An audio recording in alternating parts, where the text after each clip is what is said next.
Well, maybe I'm going to say that. The biggest mistake I've ever made as a growth leader in my career, and it's really hard to choose. There are just so many. That's why we created this program, to help people like me avoid it. I think one of the hardest things for a growth leader to do is evaluate the next company that they want to join and think about, what are the types of questions that I need to ask? How do I assess whether this organization is at the right stage and level of readiness for hiring a growth leader? And I think where I've fallen on my face a few times is when I joined a company that was expecting a growth leader to join and revolutionize the way that the company was operating and affect so much change at one time.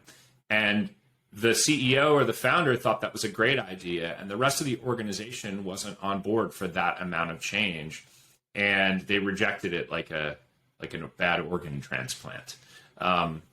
So I think it's really important when you're evaluating a company to understand, do they know what their growth model is currently? Do they have an appetite for learning and failing and experimenting? Are they really ready for what is required to move towards a growth culture as a business?